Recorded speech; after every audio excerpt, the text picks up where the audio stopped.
Islamiyah tahiyatul mubarakah. Assalamualaikum warahmatullahi wabarakatuh. Waalaikumsalam warahmatullahi wabarakatuh. Alhamdulillahilladzi ja'ala al-hurriyata wahdah wa ja'ala syahra ramadhana linailil barakati war rahmah. Asyhadu an la ilaha illallah wahdahu la syarika lah wa asyhadu anna Muhammadan abduhu wa rasuluhu la nabiyya ba'dah. Allahumma salli ala sayyidina Muhammadin sahibis syafa'ah wa ala alihi wa man tabi'ahu ila yaumil qiyamah. Amma ba'da. Dewan juri yang saya hormati, hadirin hadirat yang berbahagia.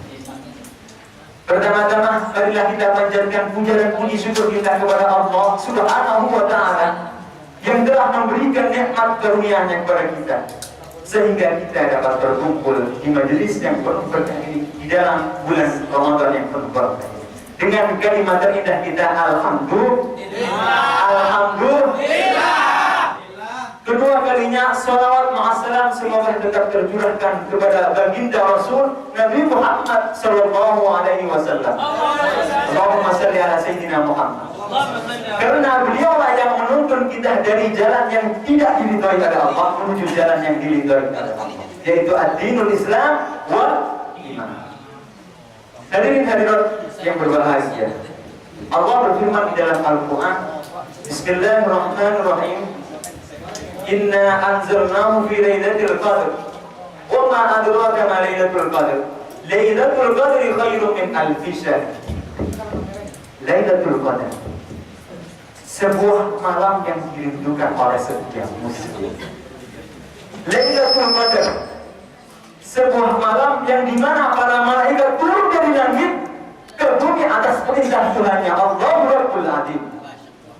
Lailatul qadr, kata Allah, khairun min alfi syahr, lebih baik dari 1000 malam. Lailatul qadr, di mana doa para pujangga meminta jodoh kepada Allah, insya Allah mustajab. Lailatul qadr, malam yang diberikan oleh Allah, bentuk cinta Allah kepada umat Nabi Muhammad sallallahu alaihi wasallam. Lagi-lagi bicara cinta. Yang kemarin bicara cinta, sekarang cinta. Memang cinta itu indah ya? Indah kan? Indah. Karena menurut saya cinta itu selalu membawa kepada keindahan. Cinta selalu mendorong orang untuk semangat berjuang. Karena cinta menurut saya selalu menjadikan orang semangat untuk menghadapi sebuah pengorbanan. Dayu, masih boten baper kali cinta nggih. Allahumma shalli ala sayyidina Muhammad. Lailatul Qadar, kembali ke tema. Lailatul Qadar bentuk cinta Allah kepada umat Nabi Muhammad. Di mana ketika kita sebagai umat Nabi Muhammad tidak mampu beribadah, bersujud 800 tahun seperti umat-umat Nabi terdahulu, namun Allah turunkan kepada kita Lailatul Qadar, seakan-akan kita beribadah satu saja ibadah, kita diganjar 1000, seperti kita beribadah 1000 malam. Allahumma shalli ala sayyidina Muhammad. Dayu, masih gak bapak dengan cinta? Kuat dengan cinta? Baiklah, Lailatul Qadar bentuk cinta Allah kepada umat Nabi Muhammad. Lalu muncul pertanyaan, terus bagaimana sikap kita terhadap cinta Allah? Bagaimana kita membalas cinta Allah? Tak ada kata lain jawaban selain kita juga membalas cinta Allah. Cinta harus dibalas dengan cinta. Betul? Betul? Ustaz, bagaimana caranya kita cinta kepada Allah? Kata Allah, Bismillahirrahmanirrahim. Qul in kuntum tuhibbunallaha fattabi'uni yuhibbukumullahu wa yaghfir lakum dzunubakum. Allahu ghafurur rahim. Katakan wahai Muhammad, in kuntum tuhibbunallah, jika kalian mengaku cinta kepada Allah, maka fattabi'uni, ikutilah aku, ikutilah sunnah-sunnahku, ikutilah ajaran Nabi Muhammad sallallahu alaihi wasallam. Dan niscaya Allah akan yuhibbukumullah wa yaghfir lakum. Allah akan balik mencintai kita dan mengampuni semua dosa-dosa kita. yaitu dengan menghidupkan malam-malam Ramadan, khususnya Lailatul Qadar, dengan menghidupkan sunnah Rasulullah Sallallahu Alaihi Wasallam. Dengan kita perbanyak zikir, kita perbanyak tahajud, kita perbanyak beristighfar kepada Allah Subhanahu wa Ta'ala.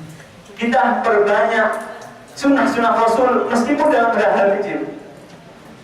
Pokoknya bagaimana di dalam malam itu kita lukiskan nama Nabi Muhammad Sallallahu Alaihi Wasallam, kita tumbuhkan nama Nabi Muhammad di dalam jiwa kita, kita hadirkan sosok Rasulullah Sallallahu Alaihi Wasallam di dalam hati kita. Hadirin hadirat yang dirahmati oleh Allah. Pernah Rasulullah Sallallahu Alaihi Wasallam ketika beliau melewati suatu jalan, beliau selalu melumpuhkan punggungnya. Alkisah, ada suatu sahabat Rasulullah Sallallahu Alaihi Wasallam ketika beliau melewati jalan yang sama dilewati oleh Rasulullah Sallallahu Alaihi Wasallam, dia juga menundukkan badannya, sama yang dilakukan dengan oleh Rasulullah SAW. Lalu temannya bertanya, wahai temanku, mengapa engkau selalu menundukkan badanmu ketika engkau melewati jalan ini? Padahal kan ranting pohonnya yang menghalangi jalan ini sudah tidak ada. Maklum Rasulullah belum menundukkan badannya karena ada ranting pohon yang menghalangi. Jawabannya apa? Kata dia, ada pohonnya atau tidak, bukan alasan saya merunduk. Saya merunduk hanya ingin meniru Rasulullah Sallallahu Alaihi Wasallam. Saya hanya ingin menghadirkan sosok Rasulullah di dalam jiwa saya yang nantinya akan mengantarkan saya cinta kepada Allah Subhanahu Wa Taala. Allahumma sholli ala sayyidina Muhammad. Kak Yu masih kuat dengan cinta? Enggak baper dengan cinta? Allahumma sholli ala Muhammad. Hadirin hadirat yang berbahagia, yang pada akhirnya, yang pada kesimpulannya, Imam Nawawi mengatakan di dalam kitabnya, menyebutkan suatu hadis qudsi yang menerangkan bahwasanya syarat menjadi kekasih Allah itu ada dua. Man adani waliyan faqad adantuhu bil haq. Barang siapa yang berani memusuhi kekasihku, maka akan aku umumkan atasnya kebenaran. Wa ma taqarraba ilayya 'abdi bi syai'in ahabba ilayya mimma aftaratuhu alayhi. Tidak cukup seorang hamba mendekatkan diri kepadaku hanya dengan melakukan apa yang aku fardukan saja, meskipun itu aku cintai, melainkan dengan melakukan wala yazalu 'abdi yataqarrabu ilayya bin nawafil hatta uhibbah, dengan melakukan sunnah Rasul, dengan menghidupkan sunnah Nabi Muhammad sallallahu alaihi wasallam, hatta uhibbah, sehingga aku cinta kepadanya. Yang pada akhirnya ketika ahbabtuhu, ketika aku cinta kepada dia, putusan ahul dari yasma'u bih, kata Allah, aku akan jadi pendengarannya ketika dia gosip, ketika dia mendengarkan hal yang tidak diridhoi, kata Allah, aku gak ridho. Allah bisikkan sebuah daya. Berbasarul ladzi yubsiru bih, Allah akan jadi penglihatannya ketika dia melihat yang tidak diridhoi oleh Allah, kata Allah, aku gak ridho. Allah bisikkan sebuah daya. Wa yadahu allati yabtishu biha, Allah akan jadi tangannya. Wa rijluhu allati yamshi biha, Allah akan jadi kakinya. Yang pada akhirnya nanti Allah akan selalu mengawasi gerak-geriknya. Allah akan selalu hadir di dalam hidupnya karena dia mencintai Rasulullah Sallallahu Alaihi Wasallam. Semoga kita semua menjadi seorang yang mampu mencintai Rasulnya, yang nantinya akan bertujuan untuk kita dicintai oleh Allah Subhanahu Wa Taala. Allahumma sholli ala sayyidina Muhammad. Mungkin cukup sekian dari saya, kurang lebihnya saya mohon maaf. Akhirul kalam, assalamualaikum warahmatullahi wabarakatuh. Waalaikumsalam.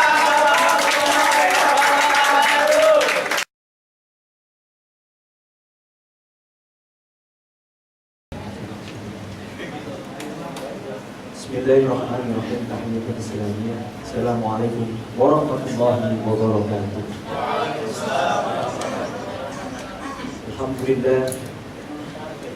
Alhamdulillah mahmudi bi ni'matihi wa ma'budi bi qudratihi An-Nabi amruhu fi samaihi wa ardihi. Jadi khalaqal khalqa bi qudratihi wa mayyazahum bi ahkamihi wa a'azzahum bi wa akramahum bi nabiyyi Muhammadin sallallahu alaihi wa ala alihi. Amma ba'd. Yang terhormat Dewan Juri, hadirin hadirat yang berbahagia, yang mungkin sudah melempam semangatnya, mungkin sudah mau selesai. Allahumma sholli ala Muhammad. Pertama-tama, marilah kita panjatkan puja dan puji syukur kita kepada Allah Subhanahu wa taala yang mana telah memberikan kita banyak nikmat sekali, yang salah satunya adalah nikmat iman, nikmat Islam, dan juga nikmat kita bisa berbakti kepada orang tua. Kedua kalinya salawat wassalam semoga tetap tercurahkan kepada baginda Rasul Nabi Muhammad sallallahu alaihi wasallam yang digadang-gadang oleh Allah menjadi goyang gua di dalam dunia. Katanya laula kayak Muhammad al-ardu makhluqat. Kalau tidak karenamu wahai Muhammad, bumi tidak akan diciptakan. Yang banyak kisah sekali yang menunjukkan bahwasanya Nabi Muhammad adalah Nabi yang mulia. Pernah ibu Nabi Muhammad SAW ketika mengandung beliau, ibu Nabi Muhammad SAW melihat cahaya di Syam. Itu salah satu bukti Nabi Muhammad adalah Nabi yang paling mulia. Kedua, ketika Nabi Muhammad SAW diasuh oleh Sayyidah Halimah, ketika itu Nabi Muhammad sedang bermain dengan anak kandung Halimah, anak kandung Sayyidah Halimah. Terus Nabi Muhammad didatangi oleh dua pemuda yang berbaju putih. Ketika itu saudara Nabi Muhammad, yaitu anak kandung Sayyidah Halimah, ketakutan. Dia langsung pulang mengadukan semua apa yang terjadi kepada ibunya. Dia ceritakan, ada ini Umi, ada dua orang yang mendatangi Muhammad, lalu dia membelah badannya dengan membasuh. Kemudian Sayyidah Halimah pun mendatangi Nabi Muhammad. Nah, kenapa? Ada apa? Ya, kenapa yang terjadi kepadamu? Dia ceritakan oleh Nabi Muhammad. Diceritakan oleh Nabi Muhammad. Begini. Lalu Nabi Muhammad dan suaminya khawatir kepada Nabi Muhammad. Dia kembalikan kepada ibunya. Dia ceritakan, ibunya pun mengakui bahwasanya hal itu akan terjadi. Bismillahirrahmanirrahim. Di Al-Quran disebutkan wala taqul lahum uffin. Janganlah engkau berkata kepada orang tuamu, utamanya ibu, uff saja tidak boleh, saja tidak boleh. Apalagi yang lebih, apalagi memukulnya, apalagi membentaknya, itu tidak boleh. Itu menggambarkan bahwasanya betapa mulianya ibu, betapa mulianya ayah, betapa pentingnya ibu dan ayah bagi kehidupan kita, yang telah mendidik kita, yang telah menjadi madrasah terbaik bagi kita. Dari mana kita tahu bahwasanya ini tidak boleh kalau tidak dari ibu? Dari mana kita tidak tahu ini nggak boleh dimakan kalau tidak ibu atau ayah? Dari mana kita tahu kalau ini jangan dilakukan kalau tidak dari bapak dan ibu? Semuanya orang tua. Orang tua adalah orang yang paling terpenting. Madrasah awal bagi seorang anak. Terus ada satu kisah yang menggambarkan bahwasanya orang tua itu sangat penting. Orang yang paling wajib kita hormati. Ketika ada tiga sahabat Nabi terjebak di dalam gua, kemudian tidak bisa keluar. Mereka satu persatu menjelaskan kebaikannya. Satu persatu menjelaskan kebaikan. Ada yang begini, dan salah satunya adalah dia menyebutkan kebaikannya melalui orang tuanya. Saya, Allah mohon pertolonganmu. Saya pernah ketika orang tua saya tidak minum susu dalam sehari itu, saya tidak akan pernah minum susu. Dia tunggu meskipun orang tuanya tertidur, dia pegang susu itu sampai orang tuanya bangun. Lalu dia berikan bentuk hormat seorang anak kepada ibunya, kepada orang tuanya. Dari situlah Allah memberikan pertolongan melalui orang tua, melalui wasilah orang tua. Hadirin hadirat yang berbahagia, coba kita tanyakan kepada diri kita masing-masing. Apakah kita sudah berapa jauh kita berbakti kepada orang tua? Sudah berapa besar yang kita berikan kepada orang tua? Ini banyak hal yang terjadi di dalam kejadian-kejadian yang gak asing dari kita, utamanya para santri. Dahulu sebelum seorang nyantri di pondok, dia pasti ngomongnya kasar kepada orang tua. Bu, kon pusmangan bu, nah, kalau Jawanya gitu, kalau Jawa. Bu, pus mobil belum bu? Bu, aku jalan dulu bu. Ngomongnya kasar. Tapi ketika kita mondok, kita dididik, ini tidak boleh, ini boleh. Yang seharusnya kamu lakukan ini, yang seharusnya kamu tidak lakukan jangan begini. Lalu kamu atau pada orang tuamu beginilah. Diajarkan kebaikan, prakteknya. Ada yang bisa memaksimalkan prakteknya, ada yang belum bisa sama sekali. Ada pulang pun ada yang ngomongnya sudah berubah. Bu, jenengan sapoda. Udah berubah, kayaknya udah berubah. Ada yang masih nol, belum ada perubahan. Bu, ayo bu, mana bu? Gak ada perubahan di dalam hidup. Tidak ada perubahan di dalam hidup. Tapi semua itu karena Allah. Ya, mungkin itulah pentingnya ibu, pentingnya orang tua bagi kita, utamanya ibu. Semoga kita semua dapat memaksimalkan taat kita kepada ibu. Kata Allah, ridallahu fi ridal wa suhtullahu fi suhtil walidain. Bagaimana kita mendapatkan ridha Allah kalau kita tidak bisa mendapatkan ridhonya orang tua? Padahal kita tahu semuanya bahwasanya hidup di dunia ini tujuan utamanya adalah ibtigha' li mardatillah, mencari ridha Allah. Salah satu jalan itu Allah berikan sarana bagi kita bagaimana kita bisa mendapatkan ridhonya, yaitu dengan mencari ridha Allah, mencari ridha orang tua. Allahumma shalli ala sayyidina. Semoga kita semua menjadi orang-orang yang bisa birrul walidain dengan semaksimal mungkin. Allahumma shalli ala sayyidina. Allahumma jamilna bil afiyati was salamah wa haqiqna bit taqwa wal istiqamah wa a'idna min mujibatin nadam wa fiqna lil a'malis shalihat innaka sami'un qarib mujibud da'wah. Mungkin sekian dari saya, kurang lebihnya saya mohon maaf. Wabillahi taufiq wal hidayah, wa ridha wal inayah. Assalamualaikum warahmatullahi wabarakatuh.